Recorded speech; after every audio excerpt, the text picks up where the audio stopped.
नमस्कार। बहुत स्वागत है आपका।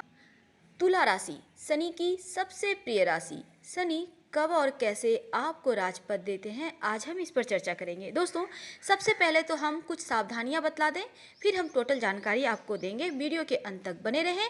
ये प्रेडिक्शन चंद्र राशि पर आधारित है। तुला राशि वालों, आपके लग्न में यानी आपके पहले खाने में अगर शनिदेव विराजमान हैं तो भूल कर भी शनि का दान ना करें। खासकर तुला राशि वाले, आप शनि का दान ना करें। अगर आपने किया तो राजपाट आपका जा सकता है। क्या दान नहीं करना है? जैसे लोहा, कोयला, पेट्रोलियम जैसी चीज़ें, ये सभी चीज़ें जो शनि के अंतर्गत आती है, भूमि से निकलने वाली चीज़, अंदर की चीज़, दान आपको नहीं करना है। और अगर मान लीजिए आप जीवन में किसी अन्य कारण से परेशान हैं तो उसके लिए आपको कुंडली दिखा लेना चाहिए। चलिए दोस्तों, हम आपको आज बतलाएं कि शनि के राजयोग कौन कौन से हैं और कैसे बनता है और कब और कैसे उसे जागृत करना चाहिए। क्योंकि हम पहले भी बतला चुके हैं, बहुत सारे हमारे दर्शक हैं जिनकी कुंडली में राजयोग तो होते हैं पर उन्हें पता नहीं होता है। और साथ ही राजयोग को जागृत कैसे करना है, उसका बेनिफिट कैसे लेना है, ये चीज़ें नहीं पता होने के कारण हम अक्सर गलती पे गलती करते चले जाते हैं और राजयोग का पूरा फायदा हमें नहीं मिलता है। जीवन में अगर शनि शुभ है तो व्यक्ति घर से दूर जाकर बहुत सफल होता है, बहुत सफलताएं प्राप्त करता है। दोस्तों, निगाहें बहुत इम्पॉर्टेंट होती है। जब जीवन में किसी पर आपकी निगाहें पड़ जाती है तब एक नए रिश्ते की शुरुआत हो जाती है। और ज्योतिष में जब बात शनि की निगाह की होती है तो शनि की दृष्टि की होती है तो मामला जरा खतरनाक हो जाता है, जरा हटकर हो जाता है। कब लाभदायक होता है, कब बुरा होता है? जब शनि अपनी राशि को देखता है तब व्यक्ति धनवान होता है, जीवन में बहुत सफलताएं प्राप्त करता है। अगर आप तुला राशि के तो हैं ही, शनि की सबसे प्रिय राशि है। अब अगर आपकी कुंडली में कहीं भी शनिदेव बैठे हैं और कुंभ राशि को देख रहे हैं, मकर राशि को देख रहे हैं या आपकी राशि को यानी लग्न में बैठे हैं या लग्न को देख रहे हैं, तब आपके जीवन में ऊंचाइयां प्राप्त होनी शुरू हो जाती है। अगर आपकी राशि में यानी 1 नंबर जहाँ लिखा होता है वहाँ पर शनिदेव विराजमान हैं तो यहाँ पर शनिदेव उच्च के हो जाते हैं और इसे कहते हैं सस नामक पंच महापुरुष राजयोग। शनि अगर कुंडली में उच्च का हो यानी आपके लग्न में है 7 नंबर यानी आपके विवाह स्थान पे है या 10 नंबर में है या 11 नंबर में है तो ऐसे में सस नामक महापुरुष योग बन जाता है। दोस्तों, ऐसी दशा में आप अपार धन संपत्ति की, ऐश्वर्य की प्राप्ति करते हैं। और ऐसे लोग यानी आप तुला राशि वाले, आप छोटे स्तर में से भी उठकर जीवन में बहुत ऊंचाइयां प्राप्त करेंगे। लेकिन ऐसा योग होने पर इसका पूरा फायदा कैसे उठाइए और क्या करें कि ये योग जागृत हो जाए? दोस्तों, अगर कुंडली में शनि का सस महायोग है तो आप हमेशा ही अपने अधीनस्थ लोगों की सम्मान करें, अपने से छोटों का सम्मान करें और वाणी में कड़वाहट ना लाएं, मधुर बनाए रखें।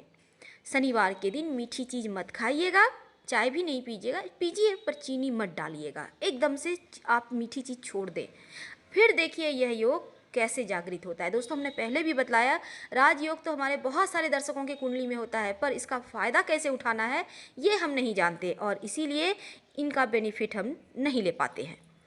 दोस्तों, अगर शनि का यह शुभ योग आपकी कुंडली में है तब हल्के नीले रंग का वस्त्र धारण कीजिए, लाइट ब्लू। और शनि और शुक्र के संबंध अगर हों तब योग और भी ज़्यादा प्रभावशाली हो जाता है। या फिर शुक्र पर शनि की दृष्टि पड़ रही हो तब यह योग नहीं बनेगा।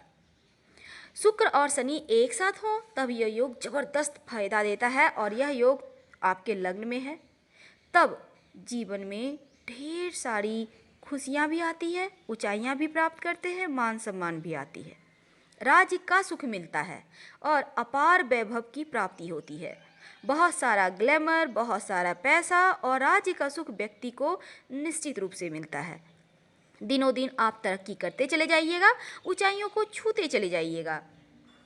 दोस्तों, अगर शनि शुक्र एक साथ है ना तो नियमित रूप से आप शनिवार के दिन गरीब व्यक्तियों में सिक्कों का दान करें। याद रखिएगा, सिक्का। रोज सुबह शाम एक बार कम से कम शनि चालीसा का पाठ करें। वैसे भी आपके स्वामी हैं तो आपको रोज पढ़ना ही चाहिए।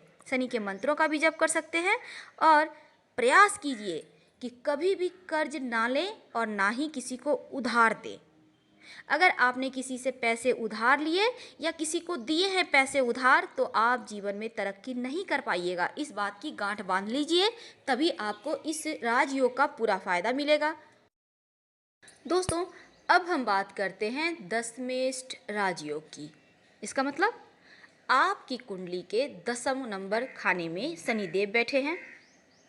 क्योंकि यहाँ 10वां नंबर मतलब 10 नंबर जहाँ लिखा होता है वहाँ, इसका मतलब हो गया वहाँ मकर राशि।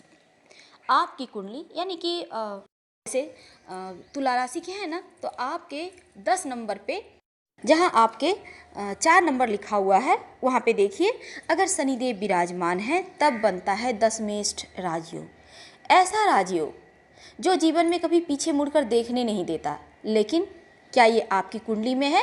क्या ये आप जागृत करके रखे हुए हैं राजयोग के पूरे फायदे आपको पता है? अगर नहीं तो फिर वीडियो के अंत तक बने रहें।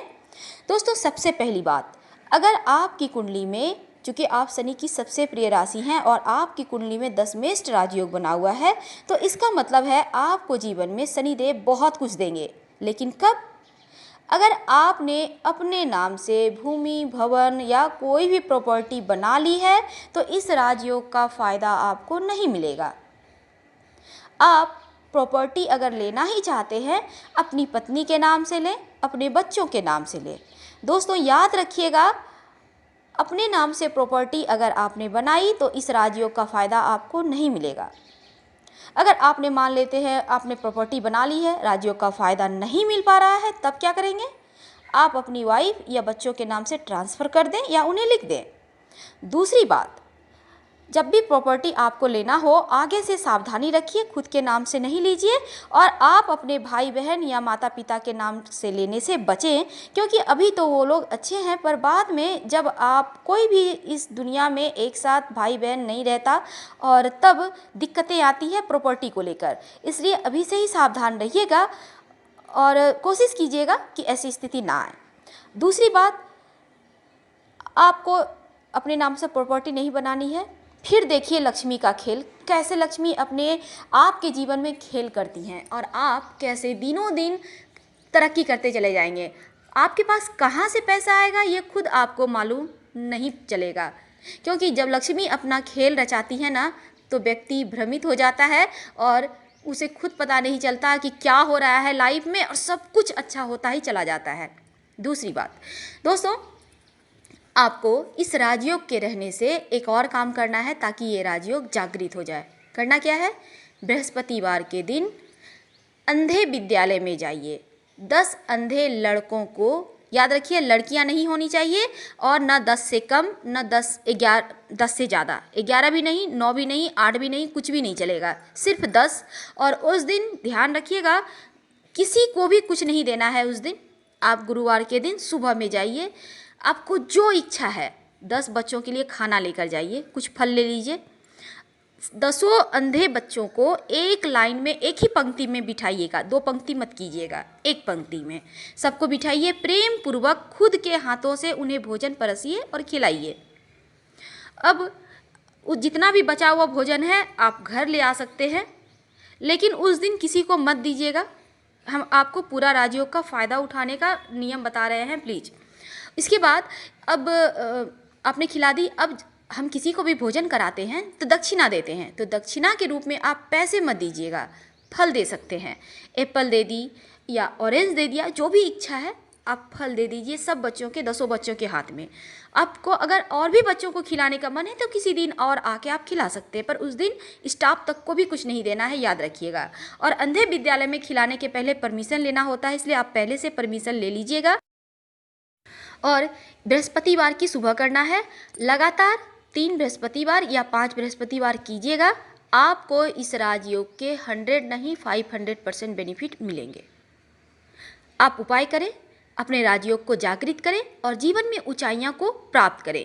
क्योंकि मनुष्य जीवन एक बार मिलता है और इसे सफल बनाएं, सार्थक बनाएं।